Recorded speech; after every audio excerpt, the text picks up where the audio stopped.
വലൈക്കും വറഹ്മത്തുള്ളാഹി വബറകാതുഹു. ഇതിന്റെ ബഷീറും ഇസ്ലാം ഫോറവർ ആരും മൈക്കെടുക്കുന്നില്ല. ഷാസ്താവ് എന്റെ സംശയം സബദിന്റെ സുജൂദുമായി ബന്ധപ്പെട്ട് തന്നെയാണ്. ഇപ്പൊ ഇമാമ് നിൽക്കുന്ന ഒരാള് അദ്ദേഹം ആദ്യത്തെ അത്തഹിയാത്തിന് ഇരിക്കാൻ പെട്ടെന്ന് മറന്നിട്ട് അദ്ദേഹം സുജൂദിന്റെ പരിധി എത്തി അപ്പൊ ഓർമ്മ വീണ്ടും അവിടെ ഇരുന്നു. എന്നിട്ട് അദ്ദേഹം അത്തഹിയാത്ത് ഓതി ഇപ്പം സലാം വീട്ടി. ഇപ്പൊ മനപ്പൂർവ്വം അല്ലെമെങ്കിൽ അദ്ദേഹത്തിന് സബിന് സുജൂദ് സുന്നത്താണ്. ആ സമയത്ത് അദ്ദേഹം സുജൂദ് ചെയ്തില്ല എങ്കിൽ മഅ്മൂമായിരിക്കുന്ന ആൾക്ക് മസ്ബൂക്കും കൂടി ആണെങ്കിൽ സുജൂദ് ചെയ്യാണ്ടതുണ്ടോ, അല്ലെങ്കിൽ മുവാഫിഖ് ആണെങ്കിൽ അദ്ദേഹത്തിന് തനിയെ സുജൂദ് കൊണ്ടുവരേണ്ടതുണ്ടോ, അതല്ല ഇമാമിനെ പോലെ സലാം വീട്ടിയാൽ മതിയോ എന്ന സംശയം വാസിത്രമായി പ്ലീസ് ചെയ്യുന്നു. അസ്സലാമു അലൈക്കും വറഹ്മത്തുള്ളാഹി വബറകാതുഹു.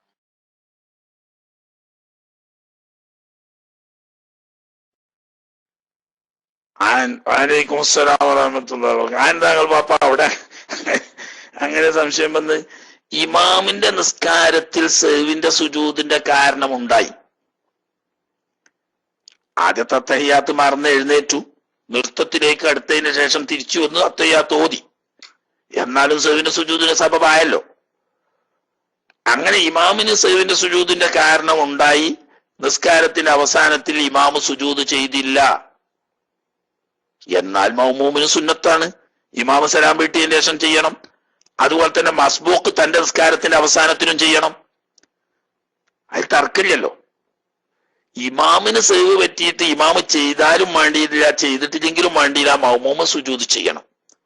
പക്ഷേ ഇമാമ് ചെയ്യാതിരുന്നാൽ ഇമാമ് സലാം വീട്ടിയതിന്റെ ശേഷമാണ് മുവാഫിഖായ മഅ്മൂമ് ചെയ്യേണ്ടത്. അതുപോലെ തന്നെ മസ്ബൂക്ക് തന്റെ നിസ്കാരത്തിന്റെ അവസാനത്തിലാണ് ചെയ്യേണ്ടത്. അത്രയേ ഉള്ളൂ. ചെയ്യണം, ഇമാമ് ചെയ്താലും ചെയ്യണം, ഇമാമ് ചെയ്തിട്ടില്ലെങ്കിലും ചെയ്യണം. ഓക്കെ. ത്തില്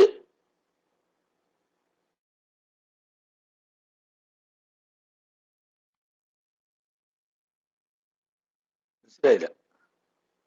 യുദ്ധത്തിൽ സുജൂദിന്റെ അതിലേക്ക് സേവിന്റെ സുജൂദിന്റെ സബബാണോ? അത്രയേ ഉള്ളൂ. പേരൊന്നും നോക്കണ്ട. സേവിന്റെ സുജൂദിന്റെ സബബുകൾ നമ്മൾ പറഞ്ഞല്ലോ. മനഃപൂർവ്വം ചെയ്താൽ ബാത്തിലാവുന്ന ഒരു കാര്യം മറന്ന് ചെയ്യുക എന്ന് പറയുന്ന കാര്യമാണോ ഉണ്ടായത്? അതല്ല അബ്വാബ് സുന്നത്തുകളിൽപ്പെട്ട ഒരു കാര്യം ഒഴിവാക്കുകയാണോ ചെയ്തത്? ഏതായാലും സഹ്വിന്റെ സുജൂദിന് നമ്മൾ 5 കാരണങ്ങൾ പറഞ്ഞു. ഈ 5 കാരണങ്ങളിൽപ്പെട്ട ഏത് കാരണം ഉണ്ടായാലും ഇമാമ് സുജൂദ് ചെയ്താൽ കൂടെ സുജൂദ് ചെയ്യൽ മഅ്മൂമിനും മുവാഫിഖിനും മസ്ബൂഖിനും 2 തരത്തിലുള്ള മഅ്മൂമിനും വുജൂബാണ്. ഇമാമ് ചെയ്തില്ലെങ്കിൽ സുന്നത്താണ്. ഇമാമ് സലാം വീട്ടിയതിന് ശേഷം മുവാഫിഖ് ചെയ്യുക, മസ്ബൂഖ് അവന്റെ നിസ്കാരത്തിന്റെ അവസാനത്ത് ചെയ്യുക. ഏതും ഈ 5 ഒരു കാരണം ഇമാമിന് സംഭവിച്ചാൽ 5 ഏതായാലും വേണ്ടിയില്ല. ഇന്നെന്ന് പറയേണ്ട ആവശ്യമില്ല.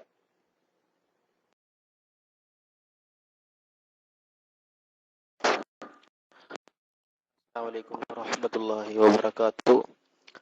സാധാരണ നമ്മളെ നാട്ടിലുള്ള ഒരു ധാരണയുണ്ട്, കച്ചവടത്തിൽ ആദ്യത്തെ ഇടപാട് കടം കൊടുക്കാൻ പാടില്ല എന്നാണ്. അതിന്റെ കർമ്മശാസ്ത്രപരം ഇസ്ലാമിന്റെ നിലപാട് എന്താണ് അതിനെ കുറിച്ച്? ആദ്യത്തെ ഇടപാടിൽ കടം കൊടുക്കാൻ പറ്റുമോ? ഇല്ലെങ്കിൽ കൊടുത്തെങ്കിൽ കച്ചവടത്തിൽ ബറക്കത്ത് ഉണ്ടാവില്ലേ?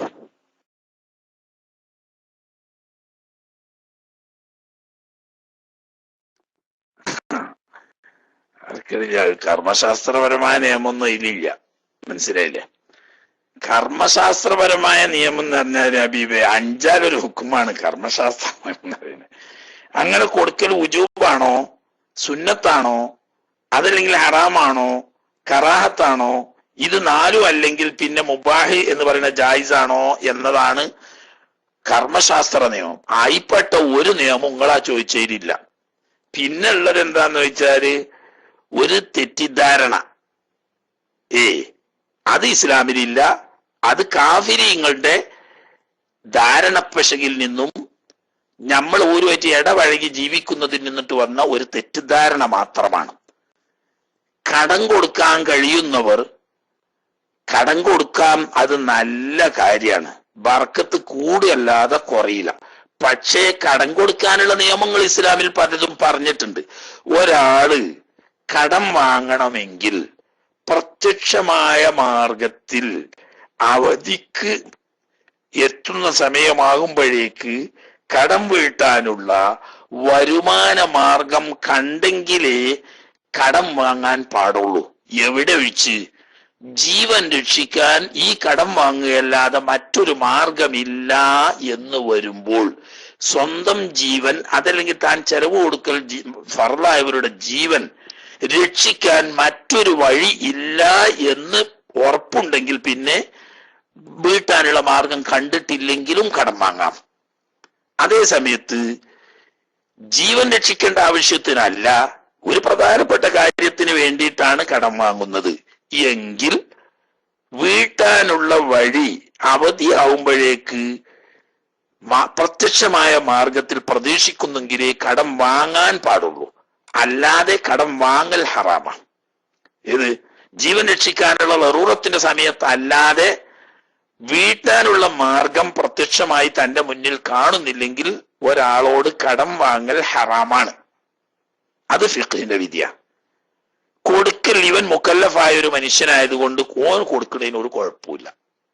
തന്നെയുമല്ല, ബുദ്ധിമുട്ടിയ ആളുകൾക്ക് കടം കൊടുക്കൽ സദഖ ചെയ്യുന്നതിനേക്കാൾ കൂടുതൽ പുണ്യമുള്ള കാര്യമാണ്.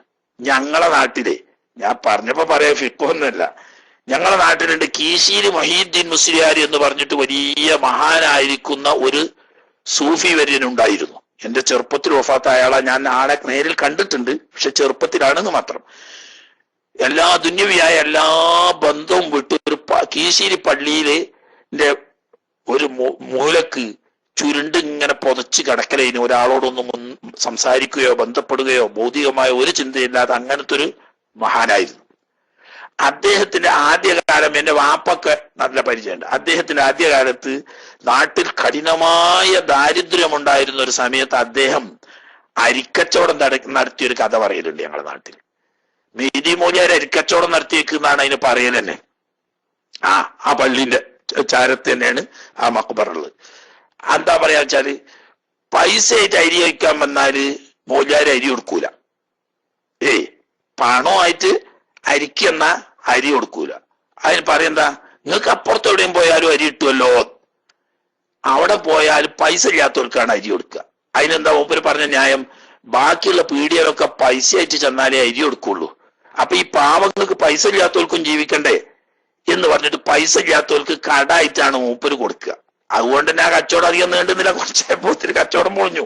എന്നാലും ആട്ടെ, അതൊരു തത്വശാസ്ത്രം ലോകത്തിന് പഠിപ്പിക്കുകയാണ് മഹാനവർകൾ ചെയ്തത്, ആ സൂഫി വര്യന്മാരെ ജീവിതം പറയുന്നത്.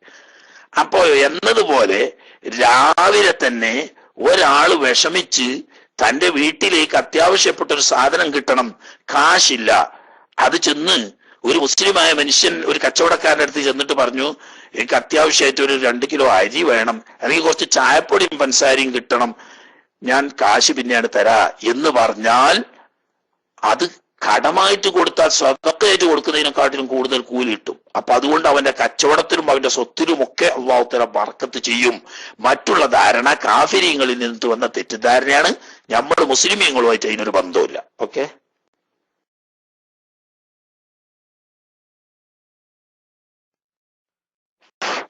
അസ്സലാമു അലൈക്കും. വേറൊരു സംശയമുണ്ട് ഉസ്താദെ.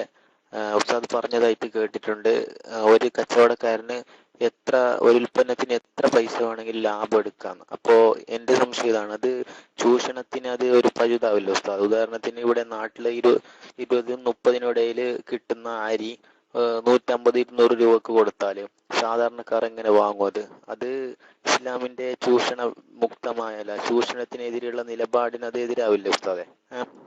അതാണ് എന്റെ സംശയം.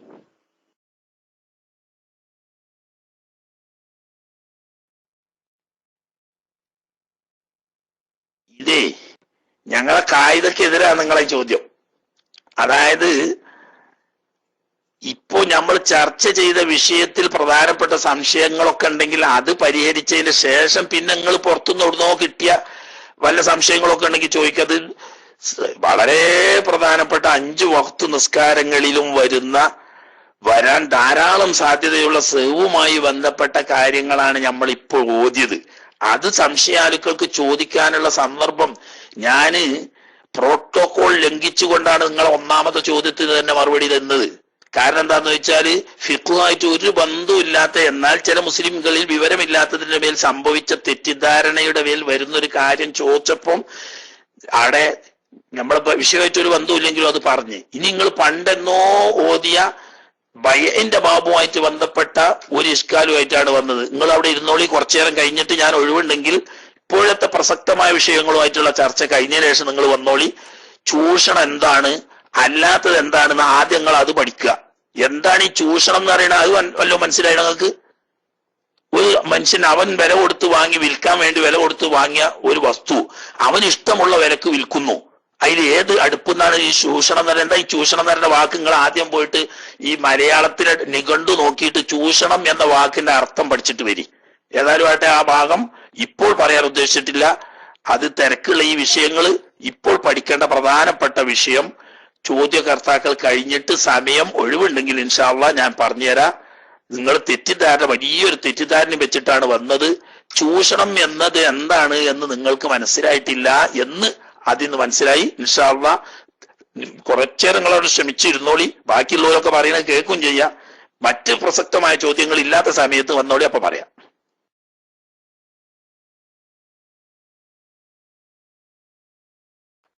അസ്സലാമു അലൈക്കും വറഹ്മത്തുള്ളാഹി വബറകാതുഹു.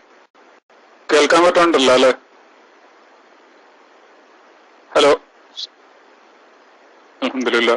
ഉസ്താദെ, എനിക്ക് ചോദിക്കാനുള്ളത്, അവസാനത്തെ തഹിയാത്ത് കഴിഞ്ഞിട്ട് സലാം വീട്ടാതെ പെട്ടെന്ന് എഴുന്നേക്കാൻ തുടങ്ങിയപ്പോൾ പിന്നെ ഓർത്ത് തിരിച്ച് അത്തഹിയാത്തിന്റെ വൃത്തത്തിലേക്ക് വന്നു കഴിഞ്ഞാല് പിന്നെ സഹവിന്റെ സുജൂദ് ചെയ്യണോ അതെ സലാം വീട്ടി നിസ്കാരം പൂർത്തിയാക്കാമോ എന്നാണ് അറിയാനുള്ളത്. അതായത് അവസാനത്തെ അത്തഹിയാത്ത് ചൊല്ലി തീർന്നതിന് ശേഷം പെട്ടെന്ന് എഴുന്നേറ്റ് ഉടനെ ഇരുന്നു, അപ്പോഴും സഹവിന്റെ സുജൂദ് ചെയ്യണോ അത് സാധാരണ പോലെ ഇത് വീട്ടിൽ പുറത്താക്കാം? അള്ളാഹ് തക്ബീർ ഒന്നും ചൊല്ലിയിട്ടില്ല. അസ്സലാമു അലൈക്കും വറഹ്മത്തുള്ളാഹി വബറകാതുഹു. വഅലൈക്കും അസ്സലാം വറഹ്മത്തുള്ളാഹി. അതെ അതെ, അത് നല്ലൊരു പ്രധാനപ്പെട്ട ഒരു ചോദ്യം. അങ്ങനെ ചിലപ്പോൾ സംഭവിക്കാം. ഒടുവിൽ അത്തഹിയ്യാത്താണ് ഓതി കഴിഞ്ഞതിന് ശേഷം എന്തോ ഒരു ധാരണയിലാണ് എഴുന്നേറ്റു. എന്നാൽ നൃത്തത്തിലേക്ക് അടുത്ത് ഇരുത്തത്തിലേക്കുള്ളതിനേക്കാൾ നൃത്തത്തിലേക്ക് അടുപ്പമാവുന്ന അത്ര ഉയർന്നതിന് ശേഷമാണ് ഇരുത്തത്തിലേക്ക് വന്നത് എങ്കിൽ സഹവിന്റെ സുജൂദ് ചെയ്തിട്ട് സലാം വീട്ടണം. അതില്ല, അല്പൊന്നും ഉയർന്നിട്ടുള്ളൂ, കുറച്ചൊന്നും ഉയർന്ന്, റുക്കുവിന്റെ അവിടക്കൊന്നും എത്തിയിട്ടില്ല, കുറച്ച് ഉയർന്നിട്ടേ ഉള്ളൂ, അപ്പോ ഓർമ്മ വന്ന് ഇരുന്നു, എന്നാൽ സലാം വീട്ടിയാൽ മതി. അതായത് അതിന്റെ കണക്ക് എങ്ങനെയെന്ന് വെച്ചാൽ, മറന്ന് ചെയ്താൽ നിസ്കാരം ബാത്തിലാവും, അല്ല മനഃപൂർവ്വം ചെയ്താൽ നിസ്കാരം ബാത്തിലാവുന്ന ഒരു കാര്യം മറന്ന് ചെയ്താൽ സഹവിന്റെ സുജൂദ് ചെയ്യാറുന്ന പോയിന്റാണ് അവിടെ ഇരുത്തത്തിൽ നിന്ന് എഴുന്നേറ്റോർത്ത് നിസ്കാരം മനഃപൂർവ്വം ചെയ്താൽ ബാത്തിലാവണമെങ്കിൽ എന്ത് വേണം? ഒരു ഫർളിന്റെ രൂപത്തിലേക്ക് അടുത്തെത്തണം. അതായത് നൃത്തത്തിലേക്ക് അടുത്തെത്തിന്. എന്നാൽ അവിടെ മനഃപൂർവ്വമാണെങ്കിൽ നിസ്കാരം ബാത്തിലാവുന്ന കാര്യമാണ്. അത് മറന്നാണ് സംഭവിച്ചത് എന്നതുകൊണ്ട് സഹവിന്റെ സുജൂദ് ചെയ്യുക. അതില്ല, നമ്മൾ മറന്നുകൊണ്ട് എഴുന്നേൽക്കാനാണ് തുടങ്ങിയിട്ടേ ഉള്ളൂ, കുറച്ചും കൂടി പൊങ്ങിപ്പോക്ക് തന്നെ എന്തോ ഓർമ്മ വന്ന് ആ ഒടുവിൽ അത്തഹിയ്യാത്താണല്ലോ എന്ന് ഓർമ്മ എന്നാൽ പിന്നെ അവിടെ ഇരുന്ന് സലാം വീട്ടിയാൽ മതി, സുജൂദ് ചെയ്യേണ്ട. അതേത് ഉയർന്ന് ഏകദേശം നൃത്തത്തിലെത്തി അല്ലെങ്കിൽ നൃത്തത്തിലെത്താനായി അതിന്റെ ശേഷമാണ് ഓർമ്മ വന്നെങ്കിൽ ഇരുന്നിട്ട് സുജൂദ് ചെയ്യുക, എന്നിട്ട് പിന്നെ സലാം വീട്ടുക. അതിന്റെ കാരണം മനഃപൂർവ്വം ചെയ്താൽ ബാത്തിലാവുന്ന ഒരു കാര്യം മറന്ന് സംഭവിച്ചാൽ സുജൂദ് ചെയ്യണം എന്ന് പറയുന്ന നിയമത്തിന്റെ പരിധിയിലാണ് അത് വരിക.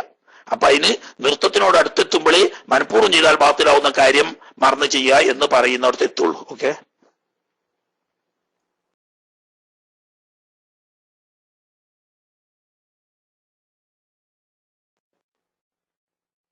ആ മുകളിലുള്ളവരൊക്കെ എവിടെ പോയി?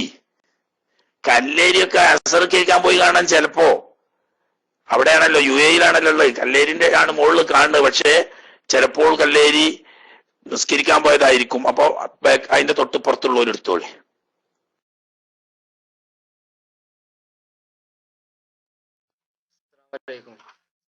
ഗൾഫിലൊക്കെ നമ്മള് ലാൻഡ്രിയിലാണ് അലക്കാൻ കൊടുക്കുന്നത്.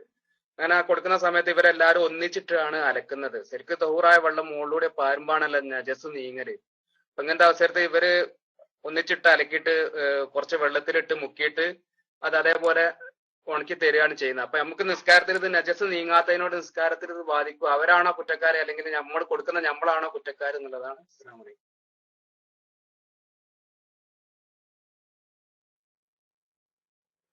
നജസ് ഉണ്ട് എന്ന് ഇപ്പൊ അതിന് ഉറപ്പില്ലല്ലോ.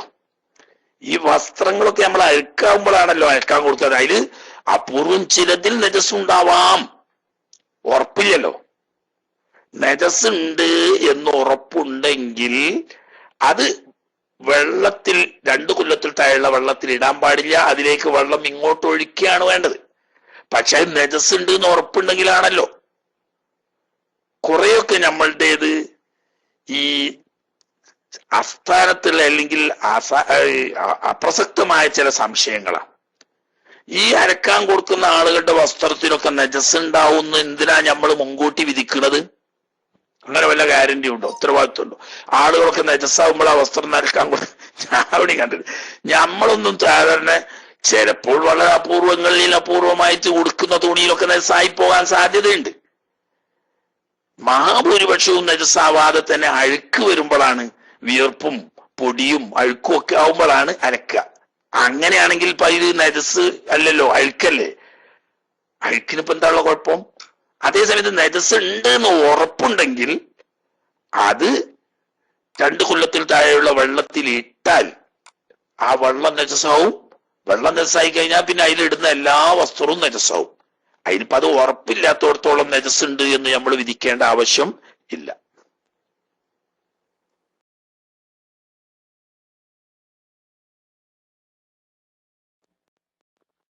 അസ്സലാമു അലൈക്കും വറഹ്മത്തുള്ളാഹി. ഉസ്താദ്, എന്റെ സംശയം, നിസ്കാരത്തില് നമ്മള് പള്ളിയിൽ ചെല്ലുമ്പം ഒരു ജമാഅത്ത് അവിടെ നടന്നുകൊണ്ടിരിക്കുകയാണ്. ആ ജമാഅത്ത് നമ്മൾ എത്തിയ സമയത്ത് ആ ജമാഅത്ത് തീർന്നു. അപ്പൊ ആ ജമാഅത്ത് വൈകി തുടർന്ന ഒരു വ്യക്തി നിസ്കാരത്തില് പിന്നെ അടുത്ത റക്അത്തിന് വേണ്ടി എണീറ്റു. ആ വ്യക്തിയുമായിട്ട് നമുക്ക് തുടരുന്ന എന്താണ് അതിന്റെ വിധി? കാരണം നമ്മൾ നാട്ടിലത് കാണുന്നുണ്ട്, ഇവിടെ ഒന്നും അങ്ങനെ ഒരു തുടരുന്ന കാണില്ല. അത് ഷാഫി മദ്ഹബിലുള്ളതാണോ എന്തോന്ന് അറിയാനും വേണ്ടിയിട്ടാണ്. അസ്സലാമു അലൈക്കും വറഹ്മത്തുള്ളാഹി. വലൈക്കും അസ്സലാം വറഹ്മത്തുള്ളാഹി. അത് നമ്മൾ പലപ്പോഴും പറഞ്ഞതാണ്. ഹനഫി മദ്ഹബ് അനുസരിച്ച് അങ്ങനെ തുടർന്നാൽ നിസ്കാരം തന്നെ സഹിയാവുകയില്ല. ജമാഅത്ത് കഴിഞ്ഞ് പിന്തി തുടർന്ന ആള് തന്റെ നിസ്കാരം പൂർത്തിയാക്കാൻ വേണ്ടി എഴുന്നേൽക്കുമ്പോൾ അയാളോട് പിന്നീട് വന്ന ഒരാൾ പുതുതായിട്ട് തുടർന്നാൽ നിസ്കാരം തന്നെ സഹിയാവുകയില്ല എന്നതാണ് ഹനഫി മദ്ഹബ്.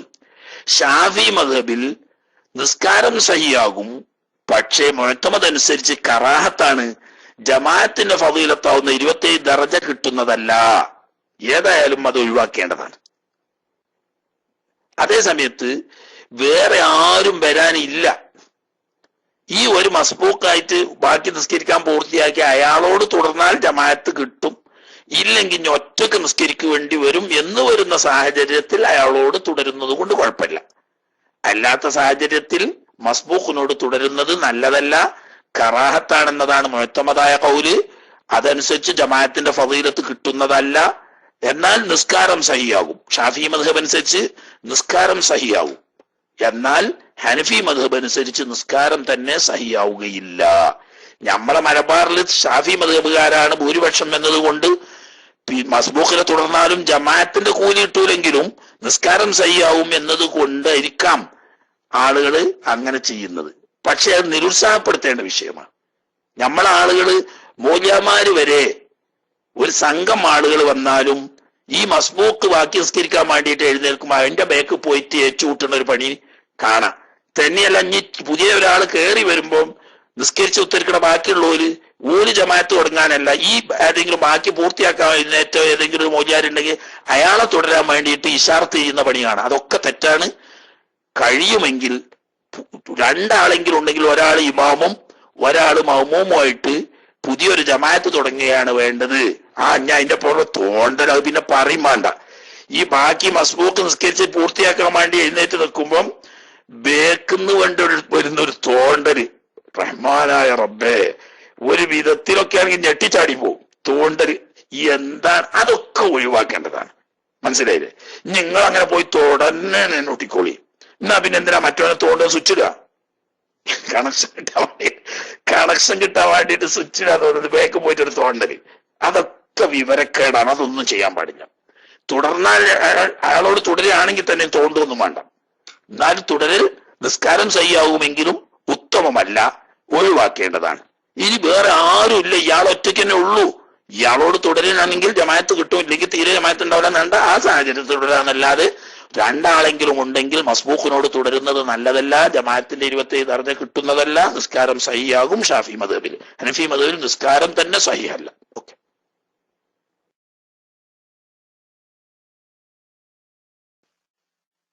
അസ്സലാമു അലൈക്കും.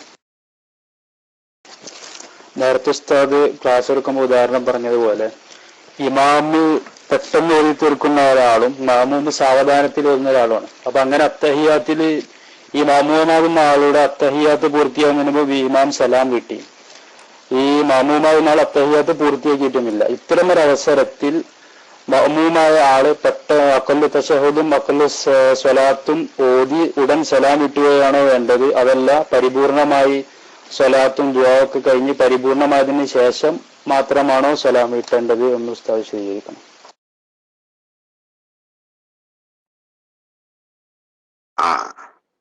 ഇമാമ് സലാം വീട്ടിക്കഴിഞ്ഞാൽ മൗമൂമ് പിന്നെ സ്വതന്ത്രനാണ്.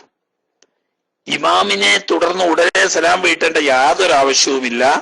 അയാൾക്ക് സാവകാശം അയാളുടെ സൗകര്യം പോലെ സ്വലാത്തും അതുപോലെ തന്നെ ദുആവും ഒക്കെ പൂർത്തിയാക്കി സാവകാശം സലാം വീട്ടിയാൽ മതി. കാരണം ഇമാമ് സലാം വീട്ടലോട് കൂടി മുതാബഅത്ത് അഥവാ തുടർച്ച മുറിഞ്ഞു. പിന്നെ ഈ മൗമൂമ് സ്വതന്ത്രനാണ്. അയാളെ നിസ്കാരമായിട്ട് ഇനി ഇയാൾക്ക് യാതൊരു ബന്ധവുമില്ല. എപ്പോഴും വെച്ച് മറന്ന് ഇമാമ് സലാം വീട്ടി രണ്ടാമത് സുജൂദ് ചെയ്യാൻ വേണ്ടിയിട്ട് മടങ്ങിയാൽ അവിടെ വെച്ച്, അതല്ല പൂർണ്ണമായി ഇമാം പറഞ്ഞെങ്കിൽ കുറച്ച് സ്പീഡിൽ ഓതുന്ന ആളാണ്, മൗമൂമ് ആണെങ്കിൽ കുറച്ച് സാവകാശം ഓതുന്ന ആളുവാണെങ്കിൽ ഇമാം അത്തഹിയാത്തും ദുആവും സലാത്തും ഒക്കെ കഴിഞ്ഞ് സലാം വീട്ടി, മൗമൂമ് അപ്പൊ അത്തഹിയാത്ത് ഇങ്ങനെ ആയി വരുന്നുള്ളൂ. എന്നാൽ പെട്ടെന്ന് ഓതി സലാം വീട്ടേണ്ട യാതൊരു ആവശ്യവും മൗമൂമിനില്ല. ഇമാമ് സലാം വീട്ടിയതോടുകൂടി അയാളുമായിട്ടുള്ള ബന്ധം മുറിഞ്ഞു. ഇനി ഇദ്ദേഹത്തിന്റെ സൗകര്യമനുസരിച്ച് സ്വലാത്തും ദുആവും ഒക്കെ പൂർത്തിയാക്കി സാവകാശം സലാം വീട്ടിയാൽ മതി. അതുകൊണ്ട് അയാളുടെ ജമാഅത്തിനെ ഒരു നിരക്കും ബാധിക്കുകയില്ല. ഓക്കെ.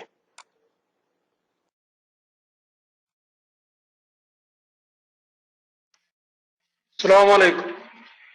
കേൾക്കുന്നുണ്ടെന്ന് വിചാരിക്കുന്നു. സൗദി അല്ലേ? പിന്നെ ജുമാക്ക് ഇവിടുത്തെ ഇമാമ് രണ്ടാമത്തെ റക്അത്തില് ഫാത്തിഹയ്ക്ക് മുമ്പ് ബിസ്മി ഓതിയിലാന്ന് ഉറപ്പായി. അപ്പോ പിന്നീടുള്ള ഷാഫി ആയ മഅ്മൂമ് എന്താണ് ചെയ്യേണ്ടത്? അതുമായി ബന്ധപ്പെട്ട ഒരു ചോദ്യം. പിന്നെ നമുക്ക് നിസ്കാരത്തിൽ ഹനഫി മദ്ഹബിനോട് തക്ലീദ് ചെയ്യാൻ പറ്റുമോ? അതായത് ഷാഫി ആയ മഅ്മൂമ് നിസ്കാരത്തിൽ മാത്രം ഹനഫി മദ്ഹബിനോട് യോജിക്കാൻ പറ്റുമോ? അന്ന് വിശദീകരിക്കണം. അസ്സലാമു അലൈക്കും.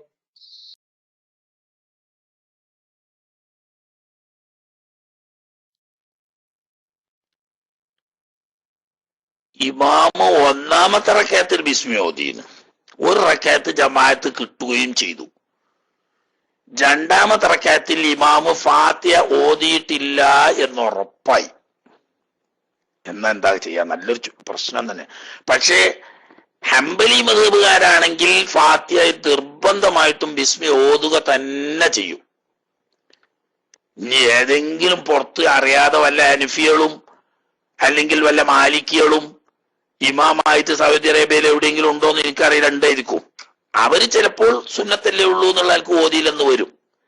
അതേ സമയത്ത് ഗവൺമെന്റിന്റെ ഔഖാഫിലുള്ള അധിക ഇമാമിമാരും ഹംബലികളാണ്. ഹംബലി മദ്ഹബ് അനുസരിച്ച് ബിസ്മി ഓതൽ ഫർളാണ്. ഷാഫി മദ്ഹബായിട്ട് ഒരു വ്യത്യാസമില്ല ഒറ്റ കാര്യത്തിൽ വെച്ച്. എന്താ? ഫാത്തിഹ ഉറക്കോതുമ്പോൾ ബിസ്മിയും ഉറക്കോതണം എന്നാണ് ഷാഫി മദ്ഹബ്. ഹംബലി മദ്ഹബ് ഫാത്തിഹ ഉറക്കോതുകയാണെങ്കിലും ബിസ്മി പതുക്കെയാണ് ഓതേണ്ടത്. പക്ഷേ ഫാത്തിഹയിൽപ്പെട്ട ഒരു ആയത്താണ്, അതുകൊണ്ട് അത് ഓതൽ ഫർളാണ് എന്ന് തന്നെയാണ് ഹംബലി വിശ്വസിക്കുന്നത്.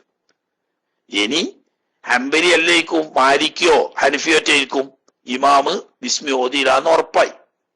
മൗമൂമാണെങ്കിൽ ഷാഫി മദ്ഹബുകാരനാണ്. പക്ഷേ ഈ ഇമാം അല്ലാതെ തന്നെ 40 അതിൽ കൂടുതലോ ആളുകൾ മൗമൂമിങ്ങളിലുണ്ട്. എന്നാൽ സഹീഹായ നിലക്ക് ജുമാ പൂർത്തിയാവുകയും ഒരു റക്അത്തിൽ ജമാഅത്ത് കിട്ടുകയും ചെയ്താൽ ജുമാ സഹിയാവും. മനസ്സിലായില്ലേ? അതായത് ഈ ഇമാം അല്ലാതെ തന്നെ 40-ലധികം ആളുകളുണ്ട്. അവരുടെയൊക്കെ ജുമാ സഹിയായ നിലക്ക് പൂർത്തിയാവുന്നുമുണ്ട്. ഒരു റക്അത്ത് ജമാഅത്ത് കിട്ടുകയും ചെയ്തു, എന്നാൽ ജുമാ സഹിയാവും. ആകെ 40 ആളേ ഉള്ളൂ. അയിൽപ്പെട്ട ഒരാളാണ് ഇമാമ്. ഇമാമാണെങ്കിൽ 2 റക്അത്തിൽ ഫാത്തിഹ ഓതിയിട്ടില്ല, എന്നാ പിന്നെ ളുഹർ നിസ്കരിക്കണം. കാരണം എന്താ, ആകെ 40 ആളേ ഉള്ളൂ, അതിൽപ്പെട്ട ഒരാളാണ് ഇമാമ്. അപ്പൊ 40 ആളെ നിസ്കാരം. കാരണം 2ാമത്തെ റക്അത്തിൽ ഇമാമ് ഫാത്തിഹയ്ക്ക് ബിസ്മി ഓതാതെന്നതോടുകൂടി ഈ മഅ്മൂമിന്റെ വിശ്വാസപ്രകാരം നിസ്കാരം പാത്തില്ല. അപ്പൊ ആകെ 40 ആളുള്ള ജമാഅത്തിന് ഇമാമിന്റെ നിസ്കാരം പാത്തിലായി കഴിഞ്ഞാല് ഒരു റക്അത്ത് ജമാഅത്ത് കിട്ടിയില്ലെങ്കിൽ പോലും സഹിയായ 40 ആളുള്ള ഒരു ജുമാ നടന്നിട്ടില്ലല്ലോ. അതേസമയത്ത് ഇമാം ധാരാളം ആളുകൾ വേറെ ഉണ്ട്. അങ്ങനെ സഹിയായ നിലക്ക് 40-ൽ കുറയാത്ത ആളുകളുടെ ജമാ സഹിയാവുകയും ഒരു റക്അത്ത് ജമാഅത്ത് കിട്ടുകയും ചെയ്താൽ ജുമാ സഹിയാവും. അപ്പോൾ ഒരു റക്അത്ത് ഇമാമിനെ ഇല്ലാതെ തന്നെ ഒറ്റ നിസ്കരിച്ച് പൂർത്തിയാക്കിയാൽ മതി. പിന്നെന്തേ പറഞ്ഞ് ഒരു ചോദ്യം ചോദിക്കാൻ പാടുള്ളൂ എന്നാണ് നിയമം. പിന്നെന്തേ ഒന്ന് പറഞ്ഞല്ലോ ഹനഫി മദ്ഹബ്, അത് മനസ്സിലായില്ല.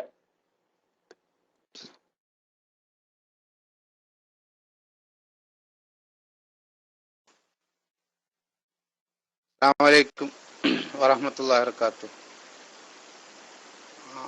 ഇൻഷാ അല്ലാഹ് പിന്നെ ഒരു ചോദ്യം, അറ്റയാൾക്ക് മൈക്ക് വേണോ? മൈക്ക് വേണമെങ്കിൽ അദ്ദേഹത്തിന് തന്നെ മൈക്ക് വരാൻ, ഞാൻ പെട്ടെന്ന് ക്ലിക്ക് ചെയ്ത മൈക്കിലേക്ക് വന്നതാണ്, ക്ഷമിക്കണം.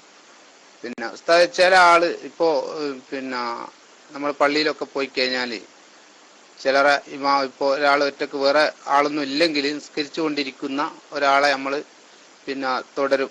അപ്പൊ ജമാഅത്ത് കഴിഞ്ഞിട്ടുള്ള ആളാവണമെന്നില്ല. അപ്പൊ തുടരുന്ന സമയത്ത് ചിലപ്പോൾ അവർ സുന്നത്തായിരിക്കും നിസ്കരിക്കുന്നത്. അപ്പൊ സുന്നത്ത് നിസ്കരിക്കുമ്പോൾ നമ്മൾ കൈകെട്ടി കഴിഞ്ഞാൽ ചിലരെന്ത് ചെയ്യും, ചിലരിങ്ങനെ ഉറക്ക സുബ്ഹാനല്ലാഹ് എന്നൊക്കെ ഇങ്ങനെ പറയുന്നുണ്ടാവും. അത് സുന്നത്താണ് നിസ്കരിക്കുന്നത് എന്ന് തുടർന്ന ആള് മനസ്സിലാക്കട്ടെ എന്ന് കരുതിയിട്ടാവും. അല്ലെങ്കിൽ ചിലരെന്ത് ചെയ്യും, കൈകൊണ്ട് ഇങ്ങനെ ഒരു ബ്ലോക്ക് ചെയ്യലൊക്കെ ഉണ്ടാവും. അങ്ങനെ ചെയ്യേണ്ടതുണ്ടോ എന്നുള്ളതാണ് ഒരു ചോദ്യം. മറ്റൊന്ന്, അങ്ങനെ ഒരാൾ ആക്കി കഴിഞ്ഞാൽ പിന്നെ അവിടെ സുന്നത്താണ് നിസ്കരിക്കുന്നതെന്ന് അറിഞ്ഞുകൊണ്ട് നമുക്ക് അവരെ തുടർന്ന് നിസ്കാരം പൂർത്തിയാക്കി കൂടെ, ജമാഅത്തിന്റെ കൂലി കിട്ടൂല എന്നുള്ളതാണ്. അസ്സലാമു അലൈക്കും വറഹ്മത്തുള്ളാഹി.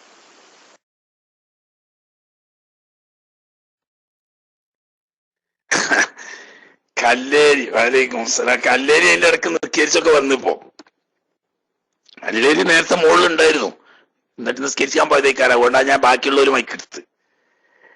സുന്നത്ത് നിസ്കരിക്കുവാണ് അല്ലെങ്കിൽ ഫർള് നിസ്കരിക്കുവാണ് എന്തോ എന്നാ ഒരാള് നിസ്കരിക്കണ തന്നെ നമ്മൾ കേറി ചെന്നപ്പോ. അപ്പൊ അദ്ദേഹം ഫർള് നിസ്കരിക്കുമായിരിക്കും എന്ന ധാരണയിൽ നമ്മൾ തുടരാൻ വേണ്ടി ചെന്നപ്പോ ഈ തുടർച്ച മുടക്കാൻ വേണ്ടിയിട്ട് മറ്റേ സാധു സുബ്ഹാനല്ലാഹ് എന്ന് പറയേണ്ട ആവശ്യമില്ല, കൈകൊണ്ട് ബ്ലോക്ക് അടയാളം കാണിക്കേണ്ട ആവശ്യമില്ല, ഒന്നും വേണ്ട. അയാൾക്ക് അയാളെ പാട്ടിനാട് പോയാൽ മതി. മനസ്സിലായില്ലേ? കാരണം എന്താ, അയാള് ഖളാ വീട്ടുകയാണെങ്കിലും വേണ്ടിയില്ല, അയാള് സുന്നത്ത് നിസ്കരിക്കുകയാണെങ്കിലും വേണ്ടിയില്ല. ഈ മൗമൂമ് ഇയാൾ ഈ വഖത്തിലെ ഫർളാണ് നിസ്കരിക്കുന്നത് എന്ന ധാരണയിൽ ചെന്ന് തുടർന്നാൽ മൗമൂമിന് ജമാഅത്തിന്റെ കൂലി കിട്ടും, മറ്റേയാള് തടയേണ്ട ഒരു ആവശ്യമില്ലല്ലോ. അതേ സമയത്ത് മനസ്സിലായി ഇയാൾ നിസ്കരിക്കുന്നത് സുന്നത്താണെന്ന് മനസ്സിലായി, അല്ലെങ്കിൽ ഖളാ വീട്ടുകയാണെന്ന് മനസ്സിലായി കഴിഞ്ഞാൽ പിന്നെയും തുടർച്ച സഹിയാവുമെങ്കിലും ജമാഅത്തിന്റെ 27 ദർജ കിട്ടൂല. അപ്പൊ തമ്മിൽ വ്യത്യാസം എന്താന്ന് വെച്ചാൽ, ജമാഅത്തിന്റെ കൂലി കിട്ടണമെങ്കിൽ രണ്ടാളുടെയും നിസ്കാരം വ്യത്യാസപ്പെടാതിരിക്കണം, അറിഞ്ഞുകൊണ്ട്. എന്ന് പറഞ്ഞാൽ സുന്നത്ത് നിസ്കരിക്കുന്നവനോട് ഫർള് നിസ്കരിക്കുന്നവൻ തുടരുക, ഫർള് നിസ്കരിക്കുന്നവനോട് സുന്നത്ത് നിസ്കരിക്കുന്നവൻ തുടരുക, അതാ നിസ്കരിക്കുന്നവനോട് ഖളാ വീട്ടുന്നവൻ തുടരുക, ഖളാ വീട്ടുന്നവനോട് അതാ നിസ്കരിക്കുന്നവൻ തുടരുക. ഇത് തുടർച്ച സഹിയാവും.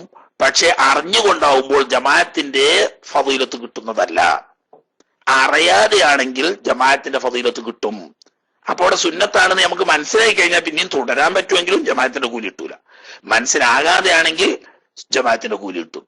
അത് മുടക്കാൻ വേണ്ടിയിട്ടാണല്ലോ മറ്റേയാൾ സുബ്ഹാനല്ലാഹ് പറയുന്നത് അല്ലെങ്കിൽ ബ്ലോക്ക് അടയാളം കാണിക്കണമൊക്കെ. അതിന്റെ ഒന്നും ആവശ്യമില്ല എന്നർത്ഥം. പിന്നെ അതുപോലെ തന്നെ തുടരുന്നോ പോയിട്ട് തോണ്ടലും അങ്ങനെ തന്നെ നേരത്തെ പറഞ്ഞ തോണ്ടന്റെ ആവശ്യമില്ല. അയാൾ നീയത്ത് കരുതിയാൽ എന്തേ കരുതി മൗമൂമിന് കൂലി കിട്ടുമല്ലോ, പിന്നെ എന്തിനാ മറ്റേയാളെ പോയി തോണ്ടേണ്ട ആവശ്യം? അതുമില്ല.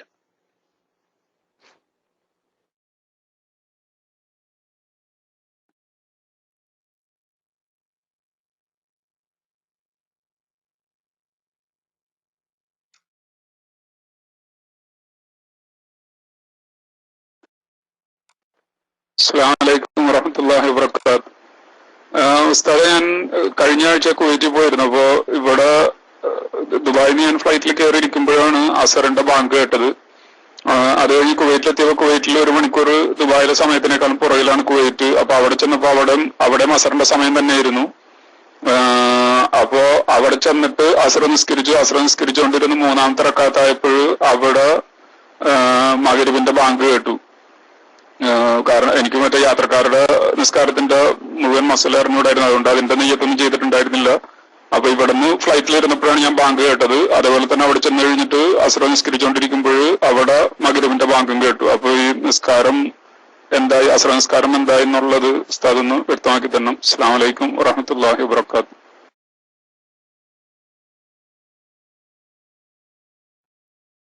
വലൈക്കും അസ്സലാം വറഹ്മത്തുള്ളാഹി വബറകാതുഹു. അവിടെ കുഴപ്പമൊന്നുമില്ലേ, നിങ്ങള് കസറാക്കി 2 റക്അത്ത് നിസ്കരിച്ചാൽ മതിയായിരുന്നു, എന്നാല് ഫുള്ളായിട്ട് കിട്ടും. ഇപ്പൊ 3 റക്അത്ത് നിസ്കരിച്ച് കഴിഞ്ഞപ്പോൾ മഗ്‌രിബ് ബാങ്ക് കൊടുത്താൽ പേരിൽ പൂർണ്ണമായിട്ടും അതായത് തന്നെയാണ്.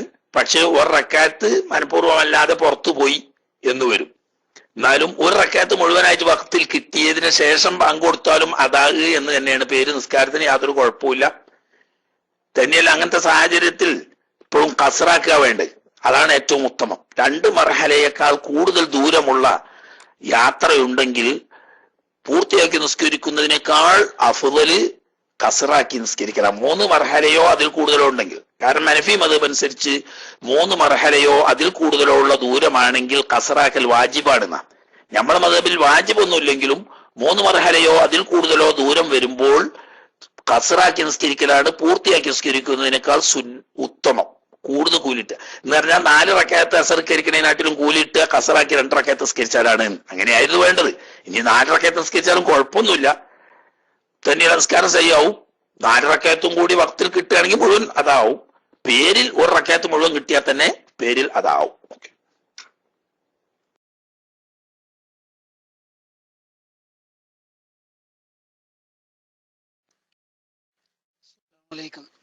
ഉസ്താദേ, ഒരു ഇമാമ് ഖിറാഅത്ത് സംസാര വൈകല്യമുള്ള ചെറുതായിട്ട്, ആ ഇമാമിനെ തുടർന്ന് നിസ്കരിച്ച മഅ്മൂമിന്റെ നിസ്കാരം അത് ജന്മനാ ഉള്ളതാണ്, ഔദ്യോഗികമായ ഒരു ചെറിയ പള്ളിയിലെ ഇമാമാണ്. നമ്മളെ അനുഭവത്തിൽ ചോദിച്ചതാണ്. നിസ്കരിക്കാൻ കയറിയപ്പോ ഖിറാഅത്ത് നമ്മളെ മഖ്റജുകളൊന്നും ക്ലിയർ അല്ല. അപ്പൊ അത് തുടരുന്നതിന് എന്റെ അതൊന്ന് അറിയാൻ വേണ്ടിയിട്ടാണ്. അസ്സലാമു അലൈക്കും.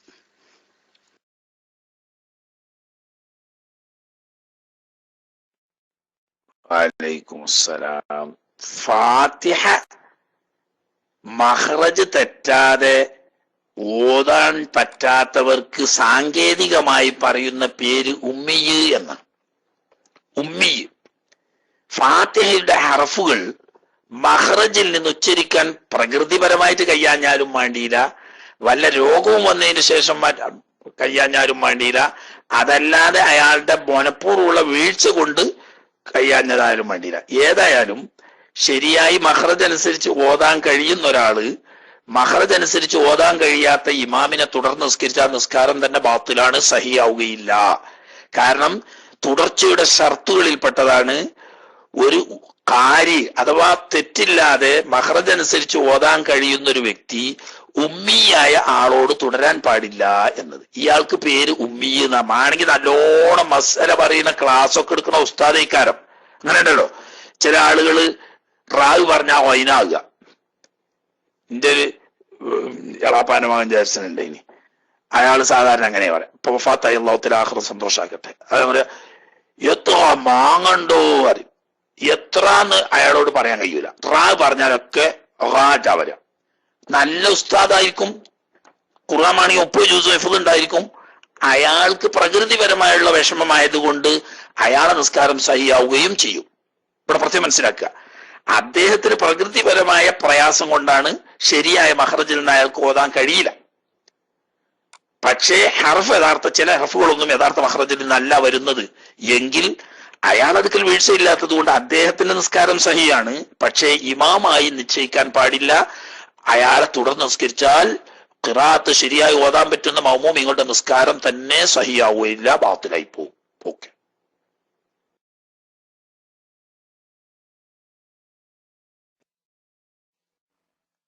അസ്സലാമു അലൈക്കും വറഹ്മത്തുള്ളാഹി വബറകാതുഹു. ഉസ്താദേ, അതിന്റെ സംശയം, ഈ അന്യ സ്ത്രീകളോടൊപ്പമുള്ള നിസ്കാരം ഉണ്ടാവില്ലേ? ഇപ്പൊ കണ്ണൂർ ഭാഗത്തൊക്കെ തറാവീഹ്, ഇപ്പം മുത്തല്ലിമീങ്ങൾ ഓരോ വീടുകളില് ഇമാമത്ത് നിൽക്കുന്നൊക്കെ ഉണ്ട്.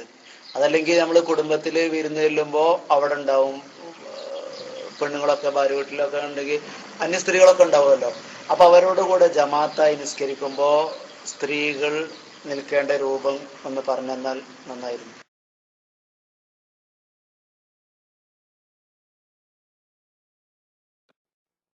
ആണും പെണ്ണും കൂടി ജമാഅത്തായിട്ട് നിസ്കരിക്കുമ്പോ ആണുങ്ങൾ വേറെ സൊഫിലും പെണ്ണുങ്ങൾ വേറെ സൊഫിലും നിൽക്കണം. സൊഫ് ഒഴിവാണെങ്കിലും ഇനി ഒരു പെണ്ണും ഒരാണും ആണെങ്കിലും ഇമാമിന്റെ തൊട്ടടുത്ത് വലതുഭാഗത്ത് നിൽക്കാൻ പാടില്ല. അത് സ്വന്തം മകളും ബാപ്പയാണെങ്കിലും ഭാര്യയും ഭർത്താവും ആണെങ്കിലും ബേക്കിൽ മാറി നിൽക്കേണ്ടതാണ്. അതുപോലെ ആണുങ്ങളും പെണ്ണുങ്ങളും ഉണ്ടെങ്കിൽ ഇമാമിന്റെ തൊട്ടടുത്ത് ആണുങ്ങളെ സൊഫ് നിൽക്കണം. ആ സൊഫ് പൂർത്തിയായാലും പൂർത്തിയായിട്ടില്ലെങ്കിലും അടുത്ത സൊഫിലാണ് പെണ്ണ് നിൽക്കേണ്ടത്. ഇപ്പൊ ഉദാഹരണം, ബാപ്പയും മക്കളും കൂടി നിസ്കരിക്കുന്നു, അതുപോലെ തന്നെ പെണ്ണുങ്ങളും ഉണ്ട്. ഇമാമായിട്ട് ബാപ്പ വെക്കുന്നു, രണ്ടാൺകുട്ടികളും ഒരു പെൺകുട്ടിയും ഇയാളെ മകളും ആളെ കൂട്ടിക്കോളി. എന്നാല് ഇമാമ് മുന്നിൽ നിന്ന് ഈ രണ്ട് ആൺകുട്ടികൾ ബേക്കിൽ ഒരു സൊഫായിട്ട് നിന്നു. ആ സൊഫ് തന്നെ ഇനി സ്ഥലമുണ്ട്. ഒരു ഭാഗത്ത് ഉമ്മിൻ നിന്ന് ഒരു ഭാഗത്ത് പങ്ങളും നിന്ന് രണ്ടാം തൊട്ടാവെന്ന് പറയില്ല, അങ്ങനെ വെക്കാൻ പാടില്ല. ഈ കുട്ടികളെ സംബന്ധിച്ച് ഒന്ന് പെങ്ങളാണ്, ഒന്ന് ഉമ്മയാണ്. എന്നാൽ പോലും ആ സൊഫിൽ നിൽക്കാൻ പാടില്ല, അതിന്റെ ബേക്കിൽ വേറെ സൊഫായിട്ട് നിൽക്കണം. അന്യരാണെങ്കിൽ ജമാഅത്തിന്റെ കൂലി ഉണ്ടാവില്ല എന്ന് മാത്രമല്ല, ഹിജാബ് പ്രത്യേകിച്ച് വേണേനും. അന്യരാണ് പെണ്ണുങ്ങളെങ്കിൽ ഈ മാമുമായിട്ട് അന്യരാണെങ്കിൽ ഹിജാബ് വേണം. മറ്റോടത്ത് ഹിജാബ് വേണ്ട. ഇത് ഭാര്യയും ഭർത്താവും മക്കളും കൂടി നിസ്കരിക്കുകയാണെങ്കിൽ ഹിജാബിന്റെ ആവശ്യമില്ല, അന്യരില്ലല്ലോ. എന്നാലും സൊഫ് വേറെ വെക്കണം. പെണ്ണിന്റെ സൊഫ് വേറെ ആയിരിക്കണം, ആണിന്റെ സൊഫ് വേറെ ആയിരിക്കണം.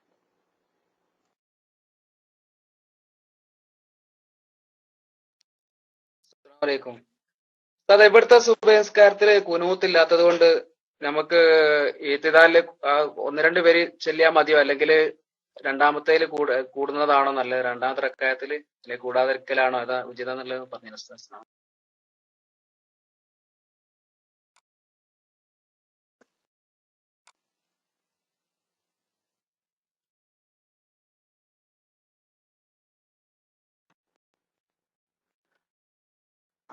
ഒരാൾ ചോദിച്ചാൽ അതിന്റെ മറുപടി അറിഞ്ഞിട്ട് അടുത്ത ആൾ എടുക്കാൻ പറ്റുള്ളൂ. എനിക്ക് മൈക്ക് കിട്ടാനുള്ള ചെറിയ പ്രയാസം.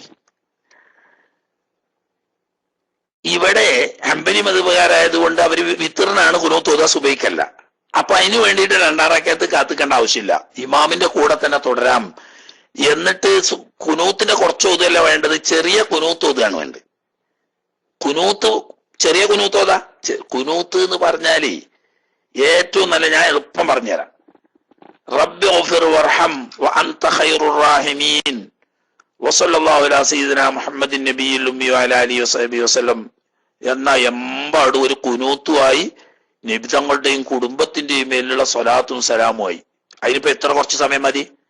കാരണം റബ്ബി ഗഫിർ വർഹം വഅൻത ഖൈറുർ റാഹിമീൻ എന്ന് പറഞ്ഞത് സ്വന്തം കുനൂത്താ. നമ്മളെ ആളുകള് കുനൂത്ത് ഓതി സലാത്തും കഴിഞ്ഞിട്ട് പിന്നെ കവർ ഒട്ടിച്ചിട്ട് കവറിന്റെ പുറത്തൊരു അപേക്ഷ എഴുതുന്നത് പോലെ പിന്നെ ഒടുവിന് കുനൂത്തിന്റെ ഒടുവിന് റബ്ബി ഗഫിർ വറഹ്മാൻ ഖൈറുർ റഹീമീൻ ഉണ്ടല്ലോ, അത് രണ്ടാം കുനൂത്താ. അതിന് കുഴപ്പമുണ്ടായിട്ടല്ല പറയുന്നത്, അത് രണ്ടാമത്തെ ഒരു സ്വതന്ത്രമായ കുനൂത്താ. കുനൂത്തിന് എന്ത് വേണമെന്ന് വെച്ചാൽ ദുആഉം വേണം, സനാവും വേണം. റബ്ബി ഗഫിർ വർഹം വഅൻത ഖൈറുർ റഹീമീൻ എന്ന് പറഞ്ഞാൽ ദുആഉം വന്ന് സനാവും വന്ന്. എന്താ? റബ്ബി ഗഫിർ, പടച്ചോനെ എന്റെ ജീവിതത്തിൽ വന്നുപോയ എല്ലാ തെറ്റുകുറ്റങ്ങളും നീ വിട്ടുപുറത്ത് മാപ്പാക്കി തരണമേ. വർഹം, നീ ദുന്യാവിലും ആഖിറത്തിലും എനിക്ക് നിന്റെ റഹ്മത്ത് ചെയ്തു തരണമേ. ഞാൻ ഈ പെടാത്ത ദുആ എന്താള്? എല്ലാം പെട്ട്. വഅൻത ഖൈറുർ റഹീമീൻ, നീ റഹ്മത്ത് ചെയ്യുന്നതിൽ ഏറ്റവും ഉത്തമനായവനാണ്. അത് സനാവായി.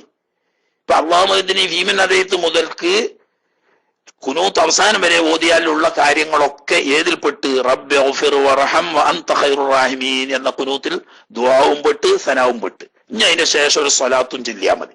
എന്നാ ഇപ്പൊ എന്താ ഈ കുനൂത്തായി? അതിന് വേണ്ടിയിട്ട് നിങ്ങൾ പിന്തിക്കേണ്ട ആവശ്യമൊന്നുമില്ലല്ലോ.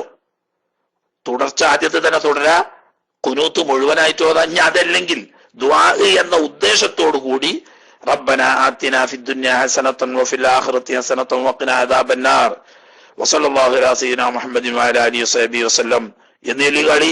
എന്നാലും കുനൂത്തുമായി സ്വലാത്തും സലാമും അതുമായി ഒരു കുഴപ്പമില്ല. ഏറ്റവും എളുപ്പതാണ് റബ്ബി ഗഫിർ വർഹം വഅൻത ഖൈറുർ റഹീമീൻ വസല്ലല്ലാഹു അലാ മുഹമ്മദിൻ വഅലാ ആലിഹി വസഹ്ബിഹി വസല്ലം എന്ന് പറയാം. എന്നാല് പൂർണ്ണമായ ഒരു കുനൂത്തുമായി സ്വലാത്തുമായി സലാമുമായി ഒക്കെ. അല്ലാതെ കുറച്ച് ഓതാൻ പറ്റൂല. കുറച്ച് ഓതിയോണ്ട് കാര്യമില്ല. ഇത് ഉദാഹരണം എന്ന് പറഞ്ഞു, അതുകൊണ്ട് കാര്യമില്ല. അത് സെവിന്റെ സുജൂദ് ചെയ്യേണ്ട കാര്യങ്ങളിൽ പെട്ടതാണ് കുനൂത്ത് എന്ന് കുറച്ച് ഒഴിവാക്കാറിന്. അപ്പൊ നല്ലത് ചെറിയ ഒരു കുനൂത്ത് ഓതുക, സലാത്തും ചൊല്ലുക, എന്നിട്ട് ഇമാമിന്റെ കൂടെ ഒന്നാം സുജൂദിലെത്തുക. ഓക്കെ.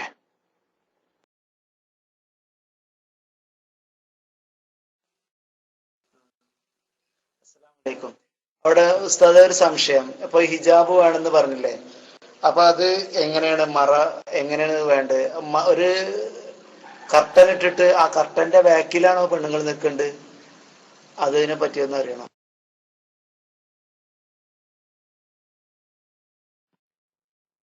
എന്താണ് ഈ ചോദ്യങ്ങളൊക്കെ? എന്തെങ്കിലും ഒന്ന് പഠിക്കാൻ വേണ്ടിയിട്ട് ചോദിക്കുകയാണ്.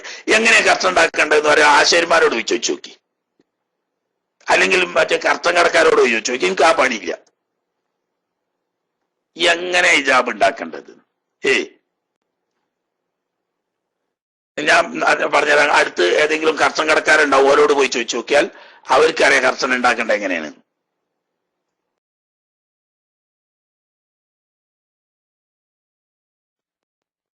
അസ്സലാമു അലൈക്കും വറഹ്മത്തുള്ളാഹി. ഉസ്താദെ, എനിക്കുള്ള സംശയം, ഞാൻ ഇത് ക്ലാസ് റൂമിൽ പറഞ്ഞിട്ടുണ്ടോ അറിയില്ല. പറഞ്ഞിട്ടുണ്ടെങ്കിൽ ഞാൻ റെക്കോർഡ് കേട്ടോണ്ട് എനിക്ക് ഫുൾ ടൈം ക്ലാസ് കേൾക്കാൻ കഴിയില്ല. നമ്മള് നിസ്കാരത്തിന് ലോഹറോ അസറോ ഉള്ള സമയത്ത് നിസ്കാരത്തിന് പോയി പള്ളി കയറുമ്പോ തന്നെ കൂടെ ഒരാളുണ്ട്. അപ്പൊ നമ്മള് അദ്ദേഹത്തെ തുടർന്ന് നിസ്കരിച്ചു.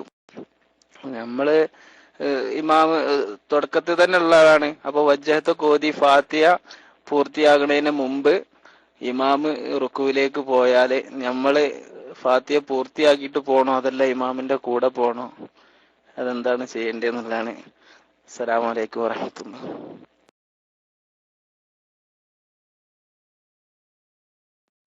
വലൈക്കും അസ്സലാം വറഹ്മത്തുള്ളാഹി. തുടക്കത്തിൽ നാളെ മുവാഫിഖ് എന്നാ പറയാ.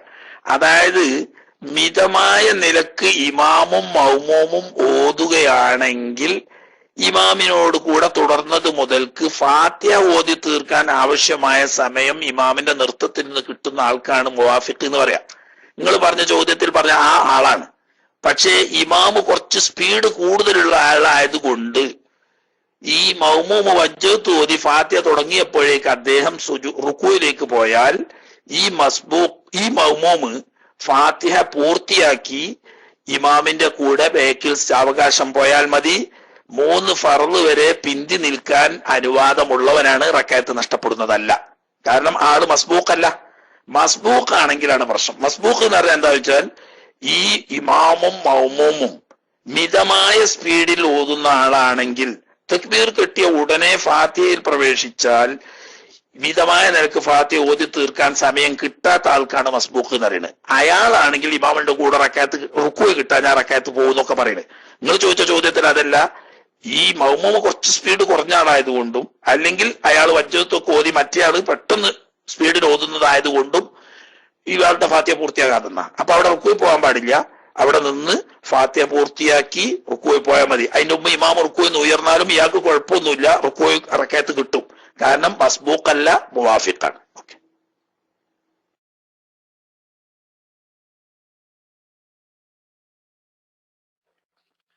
അസ്സലാമു അലൈക്കും വറഹ്മത്തുള്ളാഹി വബറകാതുഹു. ഒരു സംശയം. നമ്മൾ പള്ളിയിലേക്ക് ചെല്ലുമ്പോൾ നിസ്കരിക്കാൻ വേണ്ടി ചെല്ലുമ്പോൾ ഒരാൾ അവിടെ നിസ്കരിക്കുന്നുണ്ട്. അദ്ദേഹം ഒറ്റക്കാ നിസ്കരിക്കുന്ന വെച്ചാൽ എന്റെ പിന്നിൽ ഞാൻ ഒതുവെടുക്കുമ്പോൾ എന്റെ പിന്നിൽ 2 പേര് ഒതുവെടുത്ത് വരാനുണ്ട് എങ്കിൽ ഞാൻ ഇദ്ദേഹത്തെ തുടരണമോ, ഇദ്ദേഹത്തും കൂടെ ജമാഅത്ത് കിട്ടാമെന്ന് പരിഗണിച്ച് ഇദ്ദേഹത്തെ തുടരണമോ, അതല്ല ഞാൻ വേറെ ജമാഅത്തിനായിട്ട് തുടങ്ങണമോ എന്നായിരുന്നു സംശയം. വിശദീകരിച്ചത് അഫ്ദൽ ഏതാണ്? അദ്ദേഹത്തെ കൂടെ തോണ്ടിയിട്ട് അദ്ദേഹത്തെ സ്ഥാപനം തോണ്ടുക, അല്ലെങ്കിൽ അദ്ദേഹത്തെ കൂടെ താക്കണം, അത് ചെയ്യണം, ഏതാണ് സ്വന്തമായി തുടരണോ, ഏതാണ് ചെയ്യേണ്ടതെന്ന് പറഞ്ഞ ഉപകാരമായിരുന്നു. ദുആ. അസ്സലാമു അലൈക്കും വറഹ്മത്തുള്ളാഹി വബറകാതുഹു.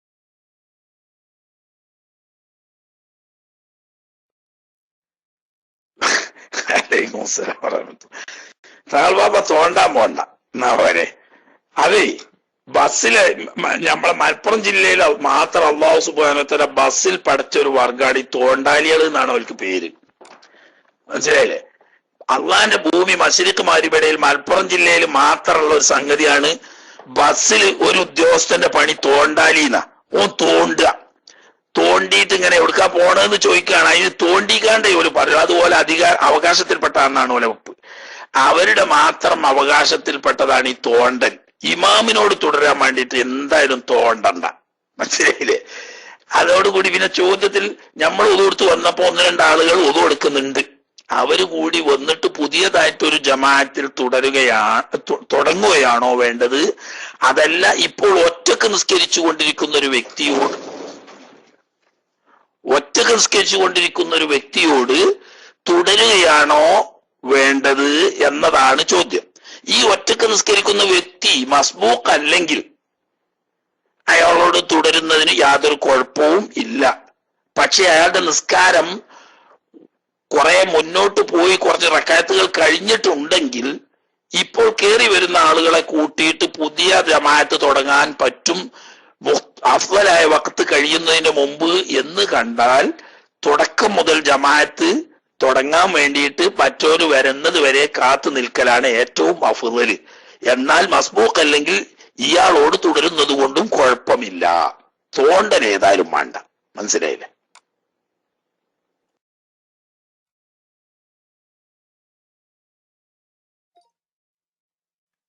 അസ്സലാമു അലൈക്കും വറഹ്മത്തുള്ളാഹി. ഉസ്താദ്, ഒരു സംശയം. അതായത് നമ്മളിപ്പോ ഫാത്തിഹ ഇമാമിന്റെ കൂടെ നിസ്കരിക്കുന്ന സമയത്ത് പിന്നെ ഒരു റക്അത്ത് കഴിഞ്ഞപ്പോ ഫാത്തിഹ ഓതിയില്ല എന്ന് സംശയം വന്നു കഴിഞ്ഞാൽ അതിന്റെ പേരിൽ ഉസ്താദ് നേരത്തെ ക്ലാസ്സിൽ പറഞ്ഞിരുന്നു, പക്ഷെ ഒന്നുകൂടി റെഡിക്ക് മനസ്സിലാക്കാൻ വേണ്ടിയിട്ടാണ്. ഉസ്താദ് ക്ഷമിക്കണം. അതിന്റെ പേരിൽ നമ്മൾ റക്അത്ത് കൊണ്ടുവരണമെന്നുള്ള കാരണം റക്അത്ത് കഴിഞ്ഞിട്ട് പിന്നെ ഫാത്തിഹ ഓതിയില്ല എന്നുള്ള ഓർമ്മ വരുമ്പോൾ ആ റക്അത്തിൽ മറന്നവനായിട്ട് പരിഗണിക്കൂലേ എന്നുള്ളതാണ് ചോദ്യം. ഫാത്തിഹ മറന്നാൽ ഇമാമ് ചുമക്കുമോ എന്നുള്ളതാണ്. ഉസ്താദെ, അസ്സലാമു അലൈക്കും വറഹ്മത്തുള്ളാഹി.